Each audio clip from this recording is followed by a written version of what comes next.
Hi there, Dr. Allie Lambert with Expert Hearing Care here, and today we're going to talk about how to download and use your new Oticon app. Now, this next video is contingent upon the fact that you've already paired your hearing devices with your phone, so if you haven't done that yet, please see my previous video on that.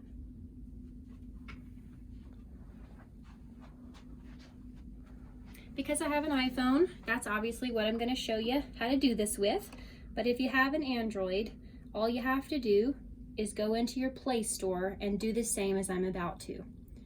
We're going to find our App Store on our iPhone, and we're going to click right on it.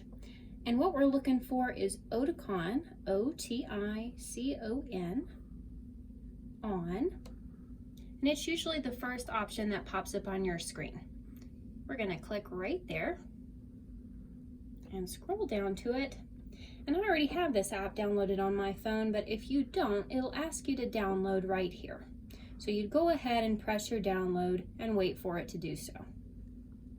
Once you've downloaded it, the app itself looks just like this.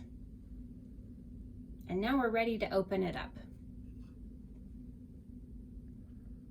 The first thing you're going to want to do is activate your Bluetooth so that the phone can communicate with your hearing devices. So we're going to hit OK. Now, the next couple of screens, if you'll see the bottom here, there are 4 different pages. This is a quick tutorial if you don't have an audiologist guidance, but I'm going to take the place of this and I'm going to teach you everything you need to know. So for now, we're going to hit skip. A very important feature that I recommend you activate immediately is your geolocation allowance. In English, this means if you lose your hearing device, you're not sure where it is, your GPS in your phone can actually help you track it down. So we are going to allow geolocation here. Okay, and I would say allow while using app. Okay, the push notifications, that's completely up to you. Sometimes if you have a lot of them, it can get to be a nuisance. So I'm probably going to say don't allow. Okay, so we're all connected. You'll see your 2 green checks, which means you're all paired and you're ready to go.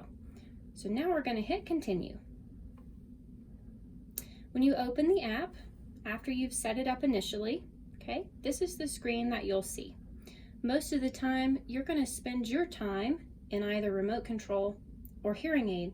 There are several other options here, but again, these are the main 2 that we're going to talk about today. If we open up our remote control, you can see this purple bar, and that's your volume control.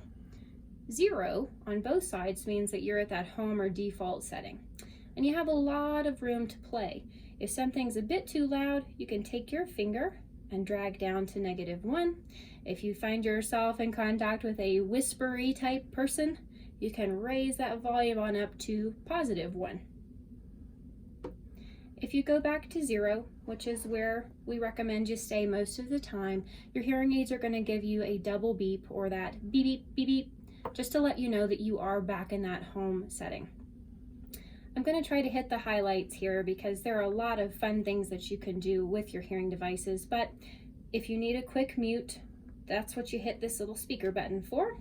It does not turn your hearing aid off, but it does mute them to make them more comfortable. This toggle for open sound booster, that's some extra help and some background noise. And if we look along the top, we'll see that currently we're in something called P1 or general, which means program 1. If you happen to have a TV adapter, which is in another video on how to use and to pair, you would press here to open it up and control your volume and control how loud the microphone settings are around you.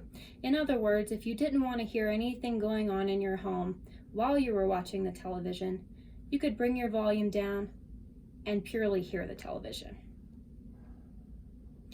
Moving back to P1 here, we're going to move now into our hearing aid section.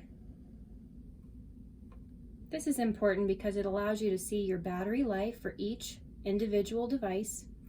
And if you do happen to lose your hearing device like we just chatted about, this is where you would go to find them.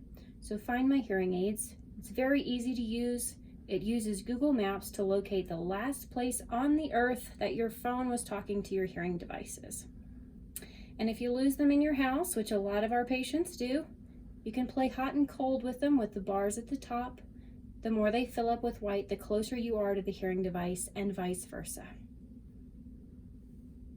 Moving back to that home screen, you do have the other options to explore, but mostly you're going to be in the remote control and hearing aid function. Thank you so much for taking the time to watch this video today, and if you have any further questions, please don't be a stranger. Thank you. Bye-bye.